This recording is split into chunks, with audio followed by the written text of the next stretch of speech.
दर्शकों नमस्कार, मैं हूं रजनी और आप देख रहे हैं दूरदर्शन हिमाचल का कार्यक्रम जीवन साथी। दर्शकों, ये एक ऐसा कार्यक्रम है जहां पर हम आपके सामने एक बहुत ही खूबसूरत जोड़ा लेकर आते हैं और उनसे हम उनके जीवन के सफ़र के बारे में जानते हैं। वैसे तो इस कार्यक्रम की शुरुआत हम बहुत ही खूबसूरत लाइनों के साथ करते हैं, लेकिन आज के कार्यक्रम में मैं खास तौर पर ये कहना चाहूँगी कि ये कार्यक्रम सिर्फ हमारे मेहमानों के साथ बात करने का नहीं होता है। इस कार्यक्रम के द्वारा हम आपको भी प्रोत्साहित करते हैं, खासकर हमारे जोड़े जो हैं, पति पत्नी हैं, जिनका आपस में बहुत अच्छा संबंध है, कि वो भी एक दूसरे से वो सवाल पूछें, खुद से वो सवाल पूछें और अपने रिश्ते को और भी मजबूत बनाएं और भी खूबसूरत बनाएं। तो दर्शकों, कार्यक्रम शुरू करते हैं और आपसे आज के मेहमानों की मुलाकात करवाते हैं। हमारे साथ बहुत ही खूबसूरत महिला स्टूडियो में मौजूद हैं। आप हैं? मेरा नाम है योगिता शर्मा और मैं शिवालिक नर्सिंग इंस्टीट्यूट में एज अ इंग्लिश ट्यूटर काम करती हूँ जी। और इनके साथ हैं इनके जीवन साथी जी। सभी को नमस्कार। इस कार्यक्रम में बुलाने के लिए आपका बहुत बहुत आभार। मैं दीपक शर्मा और हिमाचल प्रदेश उच्च शिक्षा विभाग में मैं बतौर प्रवक्ता जीव विज्ञान कार्यरत हूँ और इस समय मेरी posting government model senior secondary school Mashobra ज़िला शिमला में है जी। सबसे पहले तो हमारे दर्शकों को ये बताइए कि आपके जीवन का साथ कितना लंबा हो गया है आज के समय में, कितने साल हुए हैं आपको मिले हुए? हमें 16 साल हो चुके हैं विवाह को और वैसे हम एक दूसरे को 18 साल से जानते हैं। 18 सालों से? हाँ जी। जी, तो सबसे पहला सवाल जो हमारे मन में जिज्ञासा होती है जिस बात को जानने की, कि कैसे मिले आप लोग और कैसे आपकी शादी हुई? वो मिलने का किस्सा बड़ा मज़ेदार है। हुआ क्या कि 2006 में मेरी गवर्नमेंट जॉब लगी शिक्षा विभाग में, तो मेरी पोस्टिंग इन्हीं के गांव में हुई, धरोगड़ा में। तो जब वहाँ पर पहुँचे तो अपना जॉइनिंग दिया, तो रहने के लिए मेरे पास ऐसा कोई जगह नहीं था कि उस शाम में कहाँ रुकूं। तो एक मेरे कलीग जिनसे मेरी मुलाकात हुई थी वहाँ पर, उन्हीं के साथ उनके घर गए। तो बाई चांस बाद में पता चला कि वो योगिता के अंकल हैं, चाचा जी हैं जी। तो वहीं पर जो मेरे वुड बी, जो आगे शायद मेरे फादर इन लॉ बने, उनसे मुलाकात हुई, मेरी मदर इन लॉ से मुलाकात हुई। तो उस समय ऐसा कुछ सोचा नहीं था, लेकिन लगभग 5-6 महीने बाद जब मेरी वहाँ से ट्रांसफ़र हुई मतियाना के लिए और कुछ ऑफिशियल फॉर्मेलिटीज़ वहाँ पर रहती थी जो पूरी करनी थी, तो लगभग ट्रांसफ़र के 15 दिन बाद मैं फिर से वहाँ पर गया। तो मीन टाइम में मुझे पता लगा कि मेरी जगह पर किसी लड़की ने ज्वाइन किया है। तो जब मैंने पहली बार योगिता को देखा, she was in the class, ground में बाहर ओपन में क्लास लग रही थी, तो वो कहते हैं ना कि कुछ होता है, कुछ फील आता है कि नहीं, I think she is the one, जो एक जिसके साथ शायद जीवन साथी के तौर पर हम शायद चल सकते हैं। तो उसके बाद हमारी जो ऑफिशियल फॉर्मेलिटीज़ थी, इनसे बातचीत हुई और वहाँ से मैं वापस आया। हाँ। जैसे इन्होंने मुझे चार्ज दिया तो मुझे बात करके बहुत अच्छा लगा, मतलब इनका बात करने का तरीका बहुत ही अच्छा लगा। तो मतलब मुझे भी अच्छा लगा सब कुछ। फिर आगे उसके बाद जब मैं वापस आया तो इनका मेरी एक कलीग थे वहाँ पर, जो ऑब्वियसली इनके कलीग और फ्रेंड थे, उनसे मैंने योगिता का नंबर लिया। बस फिर फ़ोन पर हमारी बातचीत शुरू हुई और इस तरह से ये रिश्ता आगे बढ़ा। और तकरीबन 2 सालों तक आपने बातचीत की? हाँ जी, 2 साल तक। और उसके बाद फिर कौन से मोड़ पर ये बात आई कि अब शादी के बंधन में बनना है, घर वालों से बात करेंगे? देखिए, 2 साल का जो समय होता है, काफ़ी एक दूसरे को समझने के लिए काफ़ी लंबा अरसा होता है। फ़ोन पर भी बात होती थी और योगिता उस समय पोस्ट ग्रेजुएशन कर रही थी हिमाचल प्रदेश यूनिवर्सिटी से इंग्लिश में कॉरेस्पॉन्डेंस। तो एग्ज़ाम के लिए शिमला आते थे तो हमारी मुलाकात भी होती थी। तो मुलाकातों में हमें लगा कि नहीं, इट कैन बी कि अब सही समय है, अब हमें घर, अब हमारी उम्र भी हो चुकी है, अब हमें घर पे बता देना चाहिए। तो योगिता जी फिर आगे क्या हुआ? उसके बाद शादी हो गई। शादी मतलब आपने पेरेंट्स को बताया? और हाँ, मतलब थोड़ी बहुत, मतलब बताना, इन्होंने अपने घर पे बताया, मैंने अपने घर पे बताया, तो थोड़ा बहुत तो होता ही है कि तुमने खुद ही अपने लिए जीवन साथी चुना है। पर बात आगे मतलब फिर स्मूथली सब कुछ हो गया जी। तो सर, हमारे वहाँ तो कुंडली मिलाते हैं, बाकी सब चीज़ें होती है, आपके वहाँ कैसे रहता है? हाँ, बिल्कुल वैसा ही होता है, लेकिन इसमें मैं एक और चीज़ ऐड करना चाहूँगा कि जब मैंने लगभग 2007 के एंड की बात है ये शायद, तो मैंने अपने पेरेंट्स को घर में बताया। मैंने अपने फादर को फ़ोन किया कि आप अगर कोई मेरे लिए लड़की देख रहे हैं शादी के लिए तो ना देखें, मैं ऑलरेडी देख चुका हूँ और आपको बता रहा हूँ। तो उन्होंने बहुत कॉर्डियली इस चीज़ को लिया। लेकिन शाम को मेरी मदर से मेरी बात हुई तो मुझे उनकी एक बात अभी भी याद आती है कि बेटा चलो आपने सिलेक्ट किया है, बहुत सोच समझ कर किया होगा, लेकिन एक बात याद रखना कि ये जीवन के, मैं वही कोट करूँगा कि ये जीवन भर का सौदा है, तो काफ़ी सोच समझकर ये निर्णय लें। तो ऑब्वियसली उसके बाद जब वहाँ से आगे बढ़ी तो इसको मटेरियलाइज़ करना है, तो इसलिए हमारे ट्रेडिशन रहता है कि कुंडली मिलाई जाती है।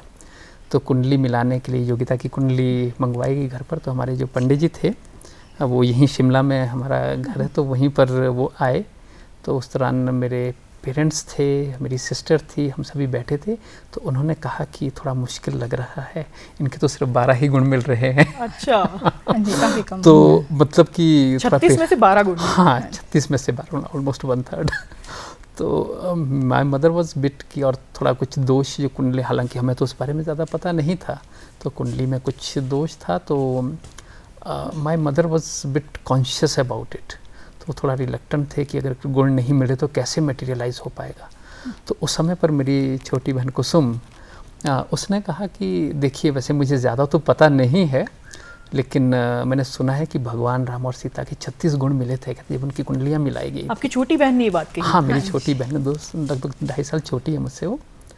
तो लेकिन वो भी जीवन भर नहीं साथ रह पाए, तो वे कितना सही है कितना गलत है वो तो नहीं मालूम, लेकिन अगर ये एक दूसरे के साथ रहना चाहते, एक दूसरे को पसंद करते हैं, तो ऑब्वियसली हमें मौका देना चाहिए। तो उसके बाद मुझे भी थोड़ा स्ट्रेंथ मिला और आई वॉज मतलब able to convince my parents कि नहीं, हम इसको आगे, और यहाँ से फिर बात बन गई, छोटी बहन ने बात बना दी। हाँ, छोटी बहन ने बात बना दी और I am very thankful to her for this. Yogita ji, आपसे जानना चाहेंगे अब कि मैरिज जो है किस तरह से जीवन को बदल कर रख देती है। सबसे पहले आपसे जानेंगे, फिर सर से। काफ़ी बदल के रख देती है। मतलब हम पहले सिर्फ अपने बारे में सोचते हैं, जब मैरिज हो जाती है तो हमारी सोच का दायरा काफ़ी, मतलब हम दूसरों के बारे में भी सोचना शुरू करते हैं। आपकी लाइफ में सिर्फ आप अब सेल्फ सेंटर्ड वो नहीं रहता, आप अपने हस्बैंड के बारे में, उनके परिवार के बारे में, बच्चे के बारे में, और मतलब सबके बारे में सोचकर कोई भी मैं से हम की तरफ आते हैं। हाँ जी, बिल्कुल जी। और आपका क्या कहना है? देखो, जैसा योगिता ने कहा कि हम मैं से हम की तरफ आते हैं, और मेरा मानना है कि विवाह सिर्फ एक दो लोगों का मिलन नहीं है, ये दो परिवारों का मिलन है। कि एक जो वर पक्ष और वधू पक्ष के जो भी फैमिलीज़ होती हैं, हम खानदान में शब्द यूज़ करूँगा, तो उनका एक अंडरस्टैंडिंग होती है। तो आप सिर्फ जब आप विवाह से पहले आप सिर्फ अपने बारे में सोच रहे, अपने परिवार और उस कल्चर के बारे में सोच रहे हैं, लेकिन जब विवाह के बंधन में बनते हैं तो आपको एक अंडरस्टैंडिंग, एडजस्टमेंट आपको उस दूसरे फैमिली के साथ भी करनी है। अपने वाइफ या अपने जो आपके जो जीवन साथी है, उनका जो परिवार है, उनका सोच किस तरह की है, उनका नज़रिया किस तरह का जीवन के प्रति, उसमें भी आपको एडजस्ट करना है। तो उसके अकॉर्डिंगली आप खुद का बिहेवियर चेंज करते हो, आप अपना एटीट्यूड चेंज करते हो, ताकि सब कुछ बहुत स्मूथली चले। तो ये काफ़ी ड्रास्टिक चेंज भी होता है लाइफ में। और मेरा मानना है कि एक विवाह जैसे पवित्र इंस्टीट्यूशन को बरकरार रखने के लिए और अच्छे से चलाने के लिए ज़रूरी भी है। जी। तो 16 साल के इस सफ़र के बाद आज के समय में आपकी सोच क्या है कि विवाह की खूबसूरती क्या है? विवाह की एक जैसे, हाँ योगिता आप? मुझे लगता है कि आपके साथ कोई है, मतलब आपके दिमाग में हमेशा कोई ऐसा रहता है कि अच्छा कुछ भी मुझे प्रॉब्लम आएगी तो कोई आपके साथ है, ठीक है, आपको एक स्ट्रेंथ मिलती है। आपको ऐसा लगता है कि कोई ना कोई आपके साथ हमेशा मौजूद है, कोई भी आप किसी भी मुसीबत में अगर कभी अकेले नहीं है। हाँ, कभी अकेले नहीं है। और आपकी? और मेरा मानना है कि बीइंग अ मेल, मैं ये कहना चाहूँगा कि जनरली जो मैंने ऑब्ज़र्व किया है, फीमेल्स इमोशनली बहुत स्ट्रांग होती हैं, और बीइंग अ मेल एक मेल पार्टनर को ये सहयोग मिलता है कि इमोशनल स्ट्रेंथ आपकी कई गुना बढ़ जाती है। और जीवन में जो आप बहुत सारे खट्टे मीठे पल और नोक झोंक होती है, वो आपके जीवन को एक बहुत मज़ेदार बना देता है। और कहीं पर भी आप साथ में जा रहे हैं और शेयरिंग आपकी बढ़ जाती है, क्योंकि एक पति पत्नी सिर्फ वक्त ही नहीं शेयर करते, वो अपना एवरीथिंग दे शेयर, अपने इमोशन शेयर करते हैं, अपना जो फाइनेंस एवरीथिंग एक पूरा फैमिली शेयर करते हैं, तो आप खुद को ज़्यादा स्ट्रेंथन और एम्पावर्ड फील करते हैं विवाह के बाद। बिल्कुल। तो ऐसे में सवाल ये भी आता है कि स्ट्रेंथ तो हमने देखी है, लेकिन दंपति के बीच में नोक झोंक होना, रूठना मनाना ये चला रहता है। बिल्कुल। किस तरह की नोक झोंक होती है, कौन सबसे पहले मनाता है, कितना रूठना सही है? मनाने के मामले में हमेशा मैं ही मनाती हूँ। हाँ, और मैं बिल्कुल। चाहती हूँ कि कभी ये भी मुझे मनाए, मतलब मेरी इच्छा है, अब इच्छा है। पर आज तक ऐसा हुआ नहीं है, क्योंकि जब भी नोक झोंक होती है तो बहुत बार चलो मन में तो थोड़ा सा वैसे ऐसा किस होता है। बात पर नोक झोंक होती है अक्सर? नोक झोंक बहुत छोटी छोटी बात, कि भी छोटी 16 साल बाद भी अब छोटी हाँ, छोटी छोटी-छोटी अब बातें। बहुत कम होती है, बट हाँ जब भी हो, मतलब छोटी बातों पे, कोई भी बड़ी बात पे तो कभी नहीं होती, मतलब छोटी छोटी बातों पे होती है। जैसे एक मैं आपको एग्जांपल देता हूँ कि अच्छा आज बेटे के टेस्ट में मार्क्स कम है, तो भी तुमने इसको ढंग से नहीं पढ़ाया, मैं तुम्हें बोलती रहती हूँ कि इसको इस पर ध्यान दो थोड़ा। तो बस इसी तरह की छोटी छोटी चीज़ें हैं। बातों पे। हाँ। या कहीं जाने को लेकर कि मेरा मन है कि कहीं घूमने चलते हैं, उसका मन नहीं है, तो भी और कितना रूठना सही है, कब मान जाना चाहिए? मान तो बहुत जल्दी जाना चाहिए, मैं भी बहुत जल्दी मान जाती हूँ। अच्छा, मतलब सर भी मान जाते हैं, आपने एक्सेप्ट कर लिया इस चीज़? हाँ मान तो जाते हैं, पर मनाती मैं हूँ। हाँ मनाती वो है, लेकिन जब उसको मैं रेसिप्रोकेट करता हूँ, मनाना शुरू किया, उसको सिर्फ इनिशिएट करना है मनाने का, बाकी वहाँ से हाँ। आगे फिर मैं शुरू करता हूँ। तो दर्शकों देखिए, हमने थोड़ी बातें की है और अभी हम उस समय पर है जब हमें थोड़ा सा रैपिड फायर राउंड भी करना चाहिए, ताकि हम थोड़ा और जल्दी, थोड़ा और ज़्यादा अपने मेहमानों को जान सके। तो सबसे पहले शुरुआत मैम से की जाए, सर से की हाँ जाए? बिल्कुल, प्लीज़। ठीक है, तो सबसे पहले हम आपसे सर के बारे में कुछ सवाल करेंगे और आपने ज़्यादा समय नहीं लेना है, तुरंत उनके जवाब देने हैं। ठीक है जी। आप शॉपिंग करना बहुत पसंद करती हैं, आपकी जी। हॉबी है। ओके। सर के लिए आप आज अगर कुछ बाय करती हो तो ऐसा आप क्या बाय करोगी जो सर को पसंद नहीं आएगा? जो सर को पसंद नहीं आएगा? आएगा। वॉच। बात सही है। बिल्कुल, मैं वॉच पहनता ही नहीं। सर को हाइकिंग पसंद है। हाँ जी बिल्कुल पसंद है। सर का फेवरेट हाइकिंग स्पॉट कौन सा है? चूड़धार। चूड़धार जी। फेवरेट डेस्टिनेशन स्पॉट कौन सा है जहां पर सर जाना चाहते हैं? जाना चाहते तो बहुत सारी जगह जाना चाहते हैं। सिर्फ एक? एक ये मतलब हाइकिंग वाली प्लेसेस इनको पसंद है। डेस्टिनेशन चाहे आप देश बताइए, विदेश बताइए। ओके, मतलब कोई रिसेंटली मुझे लगता है ये लद्दाख जाना चाहते हैं। बात सही है बिल्कुल जी। सर कभी कभी हॉबी के तौर पर खाना भी बनाते हैं? हाँ जी बिल्कुल बनाते हैं। सर को क्या बनाना सबसे ज्यादा पसंद है? पनीर, शाही पनीर। देखिए आप ऐसे ही हाँ में हाँ ना मिलाएं। नहीं, बिल्कुल सही। मैं जितना कॉन्फिडेंटली बोल रही हूँ मुझे मालूम है यही है। जी। सर को लिखना भी बहुत पसंद है, कविताएं लिखते हैं? हाँ जी। सर ने सबसे ज्यादा कविताएं कौन से टॉपिक पर लिखी हैं, कौन से मुद्दों पर लिखी हैं? आजकल की परिस्थिति पे, आजकल के लोगों के सोच पे, आजकल मतलब पहले और अब में के क्या, अंतर। हाँ अंतर पे जी। सबसे ज्यादा आज के इस पे लिखी। जी, तो मैम ने बहुत अच्छे जवाब दिए हैं। अब आपकी बारी मेरे है। ऊपर बहुत प्रेशर बढ़ गया है। मैम मेकअप करते हैं, बिल्कुल। लेकिन मैम को मेकअप में कौन सी चीज़ बिल्कुल पसंद नहीं है जो वो नहीं करते हैं? वो जो हाइलाइटर क्या लगाते हैं, वो बहुत सा कुछ हाइलाइटर एग्जैक्टली तो मुझे नहीं मालूम है। क्या है टर्मिनोलॉजी मैम, में वो सर की थोड़ी सी हेल्प करें आप? हाइलाइटर तो लगाती हूँ। अच्छा, एग्जैक्टली मेकअप की टर्मिनोलॉजी मुझे कुछ नहीं कलर पसंद देता है। है? हाँ मतलब वो जो कलर जो colourful ब्लश जिसको वगैरह, बनता है, अच्छा, blush, हाँ, हाँ, yes। नहीं वो मुझे पसंद नहीं है। ओह, जो कलरफुल वाह, सा कुछ होता ठीक है। ये बात समझ सकते हैं हम कि आपको उसका makeup क्या- नाम नहीं पता, लेकिन पता है।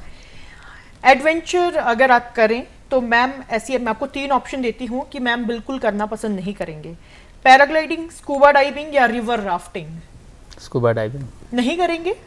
वैसे मैं तीनों ही नहीं करना चाहूंगी। पर सबसे ज्यादा स्कूबा डाइविंग। अच्छा। मैम की कौन सी आदत आपको पसंद नहीं है?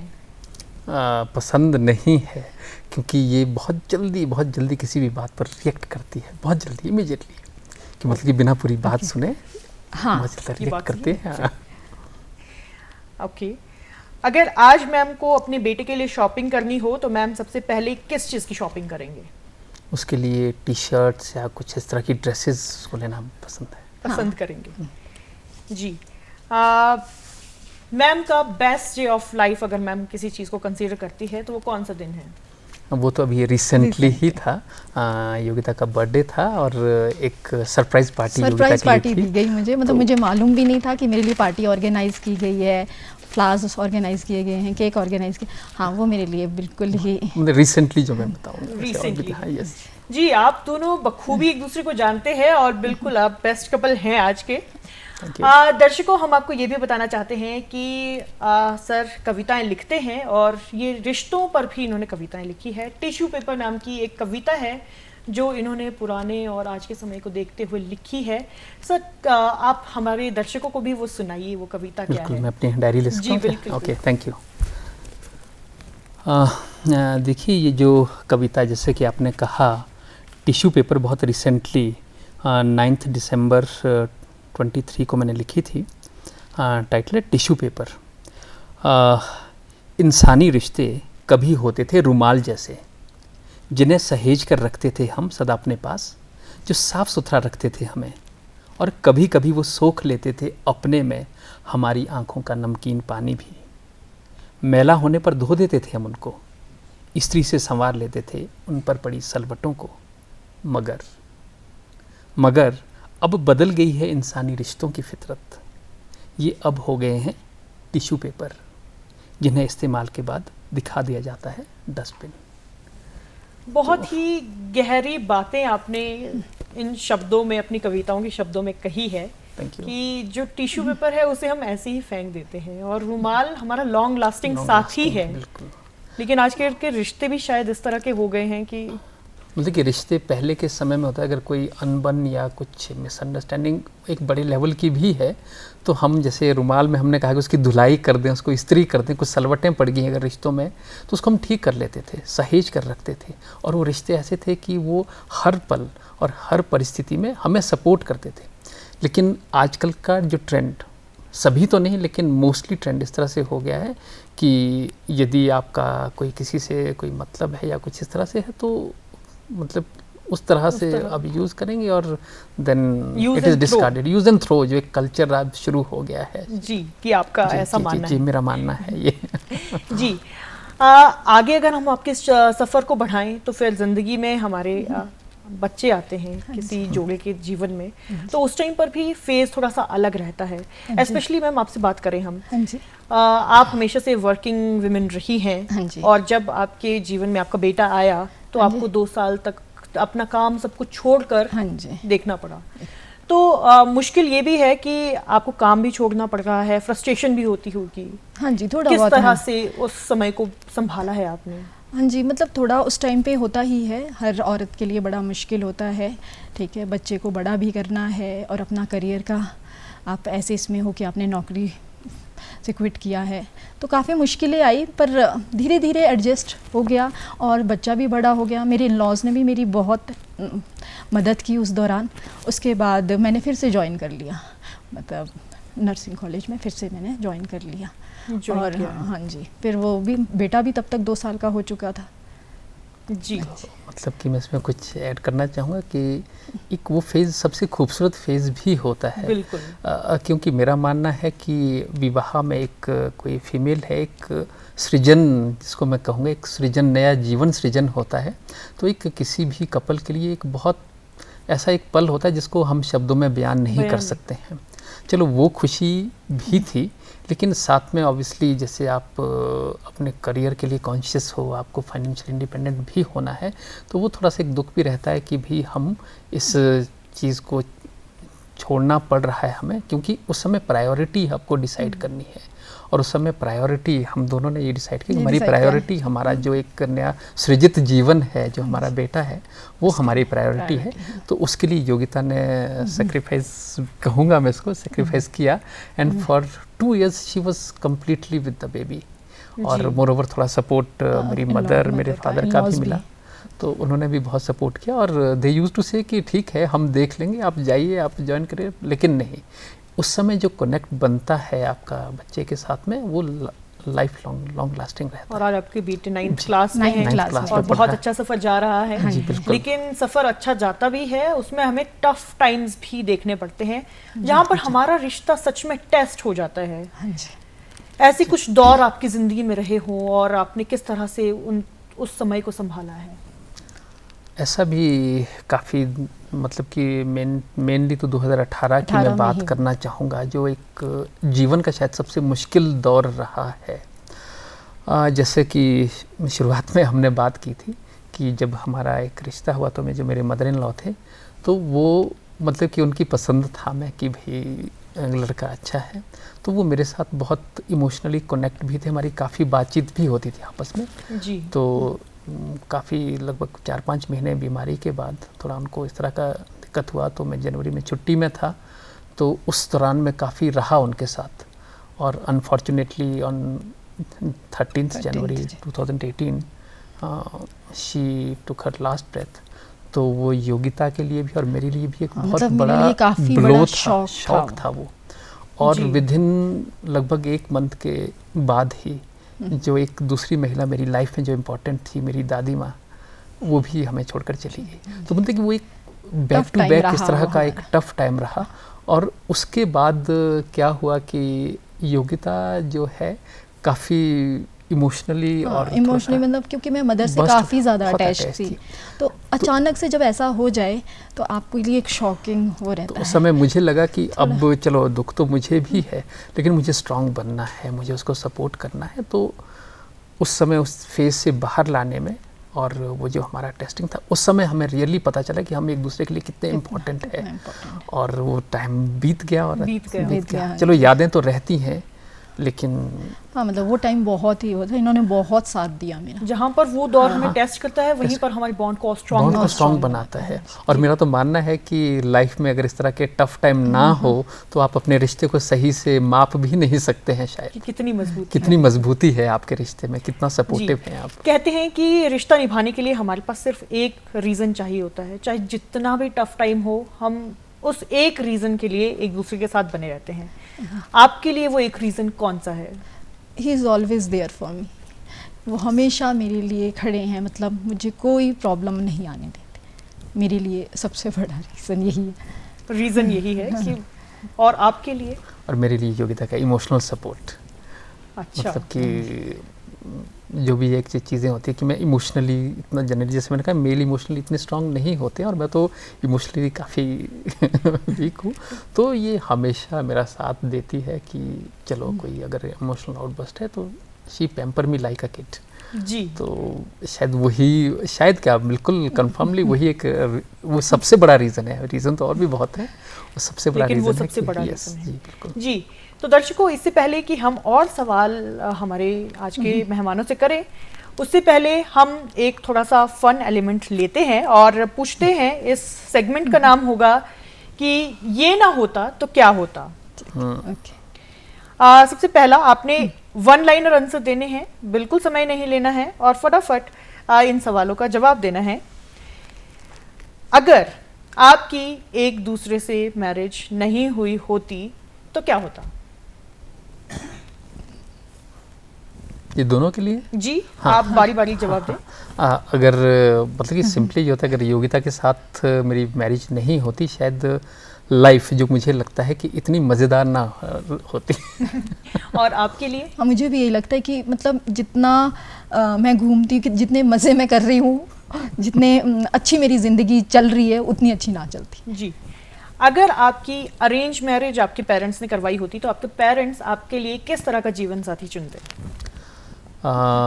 शायद वो एक बिल्कुल ट्रेडिशनल मैं कहूँगा कि एक लोकल की जो घर में, वैसे तो वो भी सपोर्ट करती है, लेकिन अब एग्जैक्टली मैं शायद एक्सप्लेन नहीं कर पा रहा हूँ कि घर में रहे और पर्सपेक्टिव उनका, हाँ घर में रहें और जैसे घर ज़्यादा संभाले, खेती बाड़ी घर संभाले ज़्यादा उस टाइप का। और आपके पेरेंट्स? नहीं, मेरे ऐसा कुछ नहीं, मतलब मुझे तो लगता है ऐसा ही चुनते।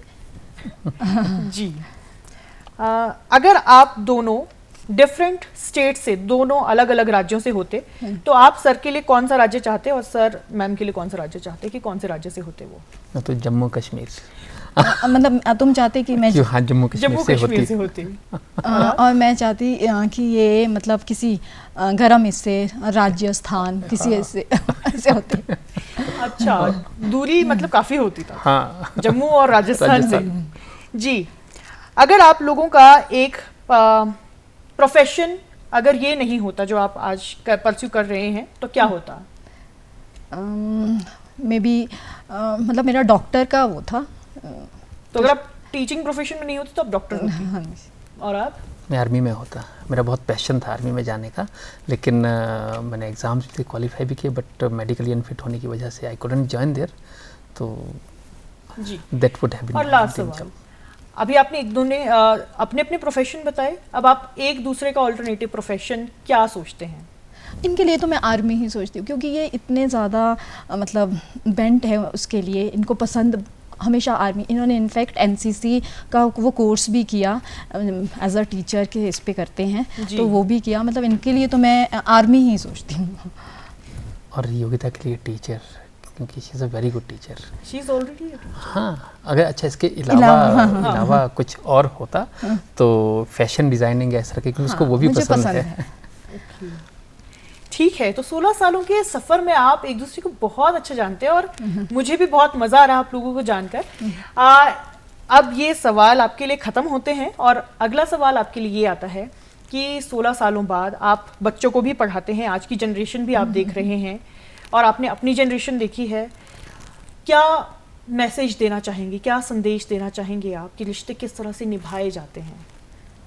मुझे लगता है कि आजकल बच्चों को जो नए वो ट्रस्ट इश्यूज बहुत ज़्यादा है, कि एक दूसरे पे विश्वास नहीं करते हैं, लॉयल्टी इश्यूज है। तो मुझे लगता है लॉयल्टी होनी चाहिए, ट्रस्ट भी पैदा होगा। तो मुझे लगता है कि ये दोनों इस पे वर्क करना चाहिए। और मेरा मानना है कि आजकल के बच्चों में एक रिश्तों में एक ठहराव नहीं है, ग्रेविटी बोलते हैं, वो ठहराव वो कहीं गुम होता जा रहा है और एक स्टेबिलिटी नहीं है, क्योंकि एक जो बच्चों का संपर्क है बहुत सारे सोसाइटी में रहता है अलग अलग रिश्तों से, तो बात वही रहती है कि अगर हमारे रिश्तों में एक संवेदना हो और संवेदनशील तरीके से हम अपने रिश्तों को निभाएं, तो मुझे लगता है कि हम बहुत बेहतर ढंग से इन रिश्तों को आगे बढ़ा सकते हैं। बिल्कुल जी। तो दर्शकों, जितना खूबसूरत हमारे इस कार्यक्रम का नाम है जीवन साथी, उतने ही खूबसूरत हम आपके लिए कपल भी लेकर आते हैं जो हमें अपनी जर्नी के थ्रू बहुत से मैसेज देकर जाते हैं, जो हमारी ज़िंदगी में, हमारी आने वाली जनरेशन की ज़िंदगी में भी काम आने वाले हैं। बहुत बहुत धन्यवाद, आप हमारे कार्यक्रम में आए और हमारे दर्शकों से इतनी सारी बातें अपनी शेयर की। दर्शकों, साथ ही आपसे भी कहना चाहेंगे कि आपको हमारे कार्यक्रम पसंद आते हैं तो अपने दोस्तों को, रिश्तेदारों को, पड़ोसियों को बताइए कि दूरदर्शन हिमाचल ऐसे कार्यक्रम आपके लिए लेकर आ रहा है। अभी के लिए आपसे लेते हैं विदा, मिलेंगे आपसे अपने अगले कार्यक्रम में, तब तक के लिए नमस्कार।